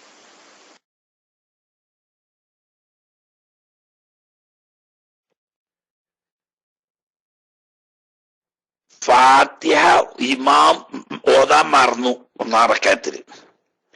അത് അടുത്ത റക്അത്തിൽ എത്തിയതിന്റെ മുമ്പോ ശേഷമോ എപ്പോഴാ ഓർമ്മ വന്നു വെച്ചാലും ഖിയാമ് കഴിഞ്ഞ് റുക്കൂൽ പോയതിന് ശേഷം ഓർമ്മ വന്നാൽ ഇമാമ് ചുമക്കൂല. ഇമാമ് ചുമക്കണമെങ്കിൽ ഇയാൾക്ക് ഫാത്തിഹക്ക് സന്ദർഭം കിട്ടാതിരുന്നെങ്കിൽ മാത്രമേ ഇമാമ് ചുമക്കുള്ളൂ ഫാത്തിഹ. ഇയാൾക്ക് ഫാത്തിഹ ഓതാനുള്ള സന്ദർഭം കിട്ടിയിരുന്നു, പക്ഷേ എന്തോ സംഗതി വശാൽ ഓതാൻ പറ്റാതെ പോയി, അല്ലെങ്കിൽ മറന്നു പോയതാണ്. അങ്ങനെ വന്നാൽ അയാള് ഇമാമിന്റെ കൂടെ ഈ ഫാത്തിഹ ഓതിയില്ലാന്ന് ഉറപ്പാണെങ്കിൽ ഇമാമിന്റെ ശേഷം ഒരു റക്അത്ത് നിസ്കരിച്ചാൽ മതി. സഹ്വിന്റെ സുജൂദ് ചെയ്യേണ്ടതില്ല, കാരണം സഹ്വ് ഇമാമ് ചുമക്കും. പക്ഷെ ഒരു റക്അത്ത് നിസ്കരിക്കണം എന്ന് പറയുന്നത് എന്താ? ഈ ഒഴിവാക്കിയ ഫാത്തിഹ മുതൽക്ക് അടുത്ത റക്അത്തിൽ ഫാത്തിഹ ഓതാൻ വേണ്ടിയിട്ട് നിന്ന് ഫാത്തിഹ ഓതുന്നത് വരെയുള്ളത് എണ്ണപ്പെടാതെ പോകും. അപ്പൊ അവനൊരു റക്അത്ത് നഷ്ടപ്പെടും. ആ നഷ്ടപ്പെട്ട റക്അത്ത് ലാസ്റ്റ് നിസ്കരിക്കണം. എന്നാൽ ഇത് സഹ്വായി സംഭവിച്ചതാണ്. സഹ്വ് ഇമാമിനോട് തുടർന്ന സമയത്തായതുകൊണ്ട് സഹ്വ് ഇമാമ് ചുമക്കും. അപ്പൊ എന്ത് വേണ്ട? മൗമൂമ് സുജൂദ് ചെയ്യണ്ട, പക്ഷെ ഒരു റക്അത്ത് നിസ്കരിച്ചേ പറ്റുള്ളൂ.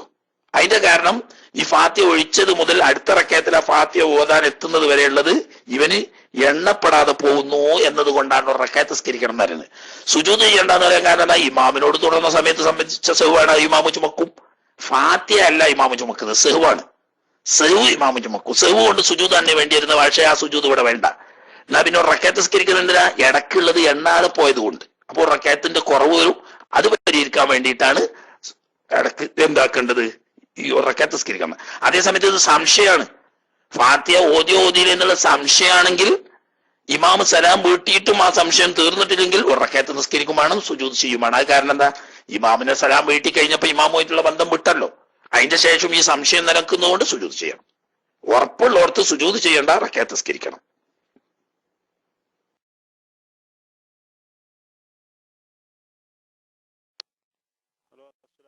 കേൾക്കുന്നുണ്ട് ഉസ്താദെ? എന്റെ ചോദ്യം വെച്ചാല്, സാധാരണ വ്യക്തിയാണ്, വിവരമൊന്നും അങ്ങനെ കാര്യമായിട്ട് ഇല്ലാത്ത വ്യക്തിയാണ്. ഉസ്താദ് എന്നോട് ഒരു മറുപടി പറഞ്ഞാല് അത് അംഗീകരിക്കണമെങ്കിൽ ആ മറുപടി അങ്ങ് കേട്ട് അംഗീകരിച്ചാൽ പോരെ, അല്ല പിന്നെ അതിനെ കുറിച്ച് കൂടുതൽ ചിന്തിച്ച് ഇങ്ങനെ തലപുകയേണ്ട ആവശ്യമുണ്ടോ എന്നാണ്. അസ്സലാമു അലൈക്കും. ഞാൻ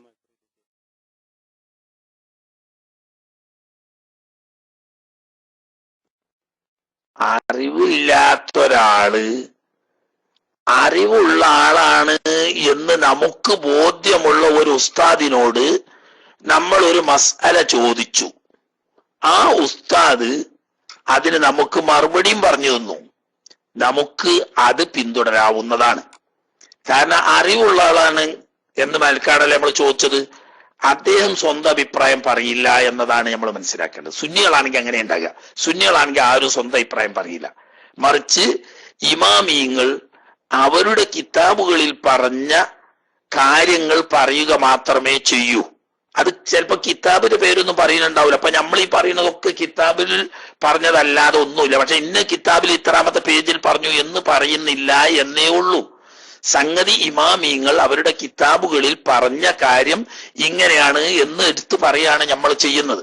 അതടിസ്ഥാനത്തിൽ ആ ഉസ്താദ് പറഞ്ഞതനുസരിച്ച് നമുക്ക് അമൽ ചെയ്യാം. അതല്ലാതെ അതിന്റെ ഉള്ളിലേക്ക് ചൊഞ്ഞന്വേഷിക്കേണ്ട ആവശ്യം നമുക്കില്ല. മനസ്സിലായില്ലേ? അതേ സമയത്ത് വല്ല മുബത്തദീങ്ങളോടൊന്നും പോയി ചോദിച്ചു കൊടുങ്ങണ്ട. ഒരു സ്വന്തം ഇജ്തിഹാദ് ചെയ്ത് പറയാ ചെയ്യാം. സ്വന്തം ഇജ്തിഹാദ് ചെയ്ത് പറയാൻ അർഹരായ ആളുകൾ ഇപ്പോഴാരും ജീവിച്ചിരിപ്പില്ല. വലിയ ആലിമീങ്ങൾ എന്ന് നമ്മൾ മനസ്സിലാക്കുന്ന ഉസ്താദന്മാര് പോലും സ്വന്തമായി ഇജ്തിഹാദ് ചെയ്ത് ഒന്നും പറയില്ല. മുൻഗാമികളായ ഇമാമീങ്ങൾ അവരവരുടെ കിതാബുകളിൽ പറഞ്ഞ കാര്യം പറഞ്ഞു തരിക മാത്രമാണ് ഉസ്താദന്മാരൊക്കെ ചെയ്യുന്നത്. അതനുസരിച്ച് മുൻഗാമികളായ ഇമാമിങ്ങൾ പഠിപ്പിച്ചതനുസരിച്ച് പറഞ്ഞു തരുമ്പോൾ നമ്മൾ അതനുസരിച്ച് അമൽ ചെയ്താൽ മതി.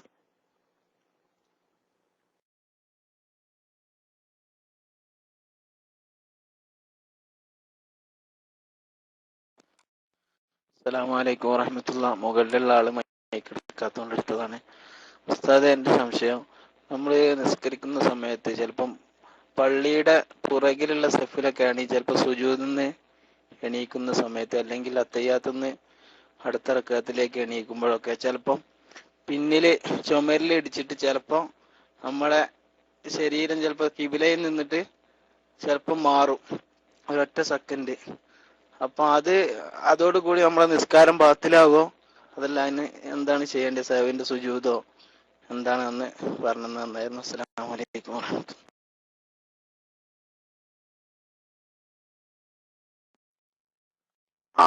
അതുകൊണ്ട് നിസ്കാരം ബാത്തിലാവൊന്നുമില്ല. മനഃപൂർവം ഖിബിലയിൽ നിന്ന് തെറ്റിയാൽ നിസ്കാരം ബാത്തിലാവും. മറന്നുകൊണ്ട് തെറ്റിയാൽ നിസ്കാരം ബാത്തിലാവൂല, പക്ഷേ സഹവിന്റെ സുജൂദ് ചെയ്യേണ്ടി വരും. ഇത് രണ്ടും അല്ല. ഇപ്പൊ നിങ്ങളെ ചോദ്യത്തിൽ പറഞ്ഞ മനഃപൂർവം അല്ല, മറന്നുകൊണ്ടും അല്ല, മറിച്ച് അബദ്ധവശാൽ സംഭവിച്ചതാണ്. നമ്മുടെ തൊട്ട് ബേക്കിൽ ചുമര് അല്ലെങ്കിൽ വാതില് അല്ലെങ്കിൽ തൂണ് പോലത്തത് ഉണ്ടായിരുന്നു. അതല്ലെങ്കിൽ ഒരാള് നമ്മുടെ ബേക്കിൽ ഉണ്ടായത് നമ്മൾ അറിയില്ല. പെട്ടെന്ന് റുക്കുവിൽ നിന്നിട്ട് ഇത്തിദാലിലേക്ക് വന്നപ്പോ ഈ ബേക്കിൽ മുട്ടിപ്പോയി. മുട്ടിയോടത്തുനിന്ന് വീഴാൻ പോകുന്ന സമയത്ത് തെറ്റിപ്പോയതാണ്. വേഗം ഉടനെ തന്നെ ഖിബില കൊള്ള തിരിഞ്ഞാൽ മതി. നിസ്കാരം ബാത്തിലാവൂല, സുജൂദ് ചെയ്യേണ്ടതും ഇല്ല.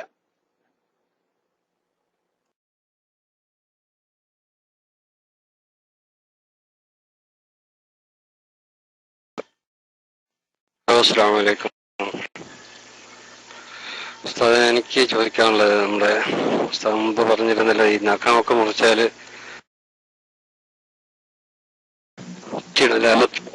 അല്ലെങ്കിൽ മറ്റു ബലദീയ ഡ്രമ്മിലൊക്കെ ഇടാൻ പാടില്ല എന്ന് പറഞ്ഞിരുന്നില്ല. അപ്പൊ നമ്മൾ നാട്ടിലൊക്കെ ആണെങ്കിൽ മുടി മുറിച്ചാൽ കൊണ്ടുപോയി കുഴിച്ചിടാനുള്ള സംവിധാനമുണ്ട്. ഇപ്പൊ ഇവിടെ സൗദിയിലൊക്കെ ഫ്ലാറ്റിലൊക്കെ താമസിക്കുന്നവർക്ക് അതിനുള്ള സാഹചര്യം ഇല്ലാതെ വന്നാല് അപ്പൊ നമുക്ക് സ്വീകരിക്കാൻ പറ്റിയ ഒരു മാർഗം എന്തുണ്ട് എന്നുള്ളത് ഒന്ന് പറഞ്ഞു തന്നാൽ കൊള്ളാം. അതുപോലെ മുടിയൊക്കെ മുറിക്കുന്ന നാട്ടിലൊക്കെ ചിലപ്പോ ബാർബർ ഷോപ്പിലൊക്കെ പോയാൽ നമ്മുടെ മുടി മറ്റുള്ള മുടികളിലൊക്കെ ചേർത്ത് അവർ ഒന്നിച്ച് എവിടെയെങ്കിലും കൊണ്ട് കളയലാണില്ല. അതുപോലെ തന്നെ എവിടെയും നമുക്ക് നമ്മുടെ പമ്പയ്ക്ക് പോയാലും ഒക്കെ മുടികള് ഒന്നിച്ച് കൊണ്ട് കളയുകയാണ് ചെയ്യുന്നത്. അപ്പൊ അതിന് ഇതിന്റെ പരിഗണന വേണ്ടേ എന്നും കൂടെ ഉണ്ട് ചോദ്യം. അല്ലാഹു ബർക്കത്ത് ചെയ്യട്ടെ. ആമീൻ. അസ്സലാമു അലൈക്കും.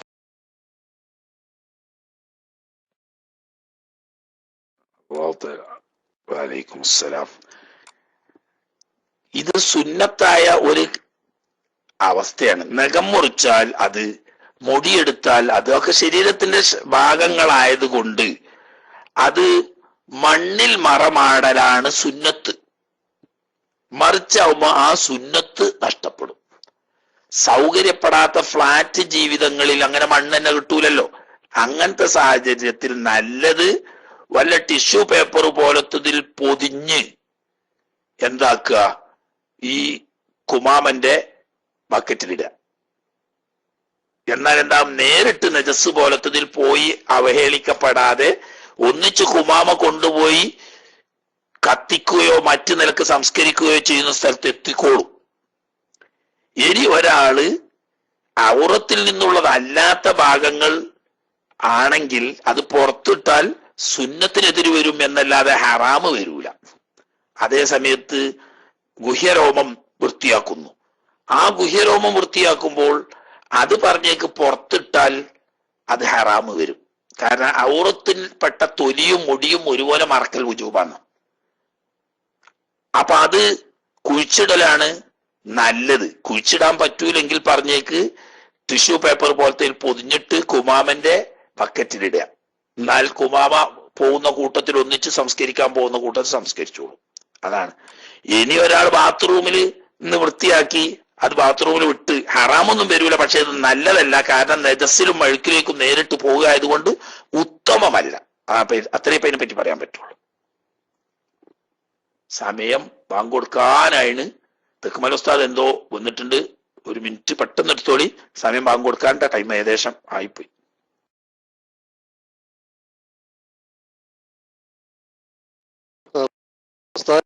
പിന്നെ ഒരു വിഷയം പറയാനാണ്. കഴിഞ്ഞ ആഴ്ച ദുആ ചെയ്തിരുന്നു. 6-ാം തീയതി നിർബന്ധമായിട്ട് ഓപ്പറേഷൻ ചെയ്യണം എന്ന് പറഞ്ഞ ആ ഒരു കുട്ടി പിന്നെ 9-ാം തീയതി സുഖപ്രസവം വേറൊരു ഹോസ്പിറ്റലിൽ അഡ്മിറ്റ് ആക്കി കൊണ്ടുപോയിട്ട് മുന്നത്തെ ഹോസ്പിറ്റലിന്റെ വിവരമോ റിസൾട്ടോ പറഞ്ഞില്ല. എന്നിട്ട് അവിടുന്ന് ഒരു വിഷയം പറഞ്ഞ കുട്ടിക്ക് വളർച്ച കുറവുണ്ടെന്നോ പ്രശ്നമൊന്നും പറഞ്ഞില്ല. 9 മണിക്ക് രാത്രി 9-ാം തീയതി സുഖപ്രസവം ഉണ്ടായി. അത് ഉസ്താദിനെ അറിയിക്കാണ്. സന്തോഷം. ദുആ ചെയ്യാൻ വേണ്ടി നമ്മൾ പറഞ്ഞു. ഉസ്താവും ദുആ ചെയ്തു. നാട്ടിലും ചില ഉസ്താമാരെ പറഞ്ഞു ദുആ ചെയ്യാൻ പറഞ്ഞിരുന്നു. അതുപോലെ ജിദ്ദേന്ന് ബഷീർ പട്ടാമ്പി എന്ന് പറയുന്ന ഒരു സുഹൃത്ത് ഇതേ ഒരു പ്രശ്നമായിട്ട് കുട്ടി കീഴ്മേലയാണ് കിടക്കുന്നത്, അതുകൊണ്ട് ഓപ്പറേഷൻ നിർബന്ധമാണെന്ന് പറഞ്ഞു. അങ്ങനെ 13-ാം തീയതി 9-ാം തീയതി മിഞ്ഞാന്ന് കൊണ്ടുപോയപ്പോ ഇനി 13-ന് ഇവിടെ ഹോസ്പിറ്റലിൽ വരണം എന്ന് പറഞ്ഞ ഒരു ഹോസ്പിറ്റലിൽ പിന്നെ അഡ്മിറ്റ് ആക്കാൻ വേണ്ടി പോണുണ്ട് അദ്ദേഹത്തിന്റെ ഭാര്യ. വളരെ പ്രയാസത്തിലാണ്. അത് ആ കുട്ടിയുടെ പ്രശ്നങ്ങളും അത് പരിഹരിച്ചിട്ട് സുഖപ്രസവം പറഞ്ഞു. ഡോക്ടർമാര് പറഞ്ഞൊന്നും അന്ധമായിട്ട് ഉസ്താദ് പറഞ്ഞത് പോലെ തന്നെ വിശ്വസിക്കാൻ പറ്റൂല. അപ്പൊ ആ കുടുംബം വളരെ പ്രയാസത്തിലാണ്. അപ്പൊ എനിക്ക് എപ്പോഴും വിളിക്കലുണ്ട് അവര്. അപ്പൊ ആ സുഹൃത്ത് ജിദ്ദയിലാണുള്ളത്, ഞാൻ കണ്ടിട്ടില്ല. പട്ടാമ്പി അടുത്തുള്ള സുഹൃത്താണ്. അപ്പൊ അദ്ദേഹം പിന്നെ ഇന്നിപ്പോ 11-ആണ് ഡേറ്റ്. മറ്റന്നാ 13-ന് അഡ്മിറ്റ് ആക്കണം. 13-ന് വന്നാലും ഓപ്പറേഷൻ നിർബന്ധമാണെന്ന് ഡോക്ടർമാര് പറഞ്ഞു. അത് കഴിഞ്ഞ ആഴ്ചക്കത്തെ പോലെ അത്ഭുതകരമായിട്ട് രക്ഷപ്പെട്ട് സുഖപ്രസവം കിട്ടണം. ഉസ്താദ് ദുആയിൽ ഉൾപ്പെടുത്തിയാലും ദുആ വസിയത്തോടെ മൈക്ക് വിടുന്നു.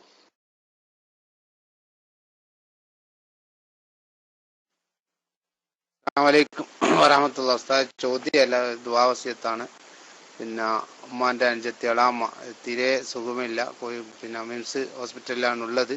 ഇപ്പൊ 4 കുപ്പി രക്തം ഇന്ന് കയറ്റിയിട്ടുണ്ട്. അതിന്റെ മുമ്പേയും പിന്നെ 4 കുപ്പി രക്തം കയറ്റിയിട്ടുണ്ട്. പിന്നെ ക്യാൻസർ രോഗമാണ്. വെല്ലൂരിൽ നിന്ന് ഓപ്പറേഷൻ കഴിഞ്ഞ് വളരെ പിന്നെ മോശമായ രീതിയിലാണ് പോകുന്നത്. പൂർണ്ണ ശിഫക്ക് വേണ്ടിയിട്ട് ഉസ്താദ് ദുആയിൽ ഉൾപ്പെടുത്തണം. മറ്റെല്ലാവരും അസ്സലാമു അലൈക്കും.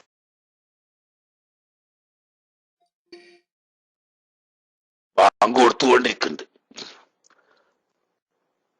അല്ലാഹു സുബ്ഹാനഹു വ തആല എല്ലാ നിലക്കുള്ള ഖൈറും ബറക്കത്തും നൽകുമാറാകട്ടെ. നീട്ടി തീർക്കാൻ സമയമില്ല. ബാങ്ക് കൊടുത്തുകൊണ്ടിരിക്കുകയാണ്.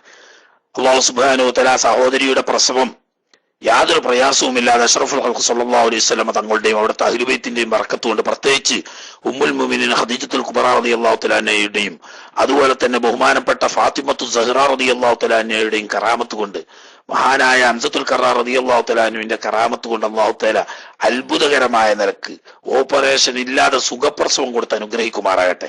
സ്വാലിഹായ ഒരു കുഞ്ഞിന് ജന്മം നൽകാൻ അല്ലാഹു തആല തൗഫീഖ് നൽകുമാറാകട്ടെ. യാതൊരു പ്രയാസങ്ങളും വിഷമങ്ങളും ഇല്ലാതെ അല്ലാഹു തആല എളുപ്പത്തിൽ സുഖപ്രസവം കൊടുത്ത് അനുഗ്രഹിക്കുമാറാകട്ടെ. അതുപോലെ തന്നെ റഷീദ് അവർക്ക് അല്ലാഹു സുബ്ഹാനഹു വ തആല ആയുസ് കണക്കാക്കിയതാണെങ്കിൽ പൂർണ്ണമായ ഷിഫ അല്ലാഹു തആല കൊടുത്ത് അനുഗ്രഹിക്കുമാറാകട്ടെ. ആയുസ് എത്തിയതാണെങ്കിൽ ഹുസ്നുൽ ഖാത്തിമത്ത് കൊടുത്ത് സലാമത്ത് നൽകുമാറാകട്ടെ. അതുപോലെ ഓരോന്നും എടുത്തു പറയാൻ സമയമില്ല. അല്ലാഹു സുബ്ഹാനഹു വ തആല എല്ലാ വിഷമങ്ങളിൽ നിന്നിട്ടും രോഗങ്ങളിൽ നിന്നിട്ടും ബുദ്ധിമുട്ടുകളിൽ നിന്നും നമ്മളെ എല്ലാവരെയും സലാമത്താക്കുമാറാകട്ടെ. ചതിയിലും വഞ്ചനയിലും ഒക്കെ പെട്ട ആളുകളെ അല്ലാഹു തആല സലാമത്താക്കുമാറാകട്ടെ. എല്ലാവിധ ഹൈറായ ഹലാലായ മുറാദുകളും അല്ലാഹു തആല ഹാസിലാക്കി തരുമാറാകട്ടെ. അവസാനം ആഖിബത്ത് നന്നായി ആഖിറം വിജയിച്ച് സ്വർഗ്ഗലോകത്ത് ഒരുമിച്ച് കൂടി റബ്ബിന്റെ ലിഖാ കാണാൻ അല്ലാഹു തൗഫീഖ് ചെയ്യുമാറാകട്ടെ. അതുപോലെ നമ്മളെ മാതാപിതാക്കൾ, ഭാര്യ, സന്താനങ്ങൾ, സഹോദര സഹോദരിമാർ, കൂട്ടുകുടുംബങ്ങൾ, ഉസ്താദന്മാര്, മശായിഖന്മാര്, ശിഷ്യന്മാര്, ശരീക്കന്മാര്, ഭക്ഷണം തന്നവർ, വസ്ത്രം തന്നവർ, മറ്റ് സഹായ സഹകരണങ്ങളും ഒത്താശം ചെയ്തവർ, ദ്വാരസിയത്ത് ചെയ്തവർ, നമ്മൾ ദ്വാരസിയെ ഏറ്റെടുത്ത എല്ലാ മൂമിനും മൂമിനാത്തുകളുടെയും ദുനിയാവും ആഖിറവും അല്ലാഹു തആല ഖൈറിലും സലാമത്തിലും റാഹത്തിലും ആക്കുമാറാകട്ടെ. റബ്ബനാ തഖബ്ബൽ മിന്നാ ഇന്നക അൻതസ് സമീഉൽ അലീം വതുബ് അലൈനാ ഇന്നക അൻതത് തവ്വാബുർ റഹീം واغفر لنا يا غافر المذنبين وارحمنا برحمتك يا ارحم الراحمين بفضل صلى الله على محمد صلى الله عليه وسلم صلى الله على محمد صلى الله عليه وسلم اللهم صل على محمد يا رب صل عليه وسلم وصل على جميع الانبياء والمرسلين والحمد لله رب العالمين والسلام عليكم ورحمة الله وبركاته.